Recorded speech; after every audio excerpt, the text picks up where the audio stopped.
Hello hello next doctor, ఈ జబ్బు మీతో రాలేదు, వంశాపారంగా వచ్చింది. ఆపరేషన్ చేస్తే పోతుందా? ప్లీజ్ డాక్టర్ చెప్పండి డాక్టర్. పోతుంది. అయితే మా తాతయ్యకి చేసేయండి.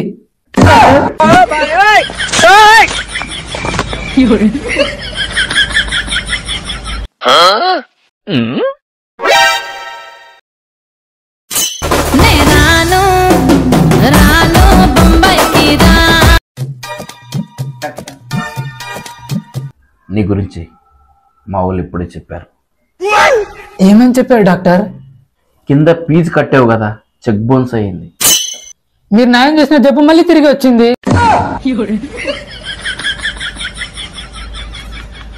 ఉచితంగా వైద్యం చేయలేమండి. ప్లీజ్ డాక్టర్, మీరు అడిగినంత ఫీజు ఇవ్వలేను, ఎలాగైనా వైద్యం చేయండి డాక్టర్. డాక్టర్, మీ పైసలు మీ కుటుంబాన్ని ఇవ్వకుండా మీ కుటుంబానికి జీవితం అంతా సేవ చేస్తాను డాక్టర్. ఇంతకు నువ్వేం చేస్తుంటావు? కాటి కాపరండి, శవాలు కాలుస్తుంటాను.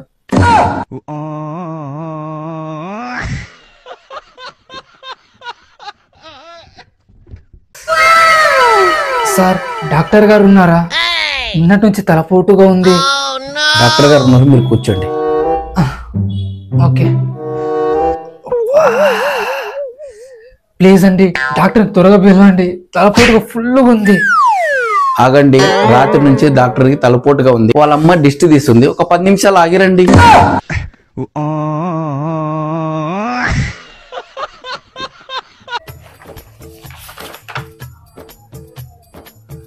మీకేం ప్రాబ్లం లేదండి. Thank you sir. మీరు ఏం చేస్తుంటారు? క్రికెట్, ఫుట్బాల్ ఆడుతుంటాను సార్. Good, super. ఎంతసేపు ఆడుతుంటారు? ఫోన్ బ్యాటరీ ఛార్జ్ అయ్యే వరకు.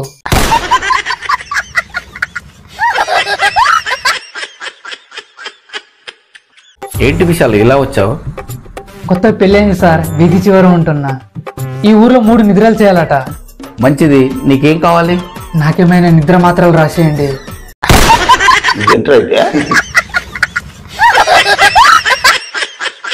ఏంటి డాక్టర్, శ్మశానం దగ్గర హాస్పిటల్ కట్టారు? ఈ శ్మశానం కట్టి చాలులైంది, కానీ ఇక్కడ ఎవరు రావటం లేదు.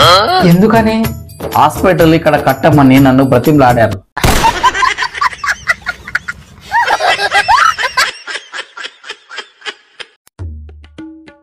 ఇది పెద్ద జబ్బేం కాదండి, భయపడాల్సిన అవసరం లేదు. ఈ టాబ్లెట్ వేసుకోండి, మార్నింగ్ వచ్చి ఎలా ఉందో నాకు చెప్పండి. రేపు కొంచెం పని ఉంది, ఎల్లుండొచ్చి కలవచ్చా? కుదరదండి, మీరు రేపు కంపల్సరీ రావాల్సిందే. ఈ జబ్బుతో నేను 6 నెలల నుంచి సబరపడుతున్నాను.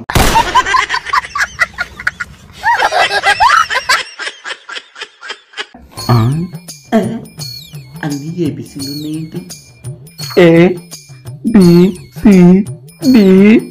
చాక ఏమంటారు, మేనేజ్ చేద్దాంలే. కొన్ని రోజుల తర్వాత. నేను రాసిచ్చిన మందులు వాడుతున్నావా? వాడట్లేదు సార్. ఎందుకని? ఆ మందులతో మెడికల్ షాప్ పెట్టాను.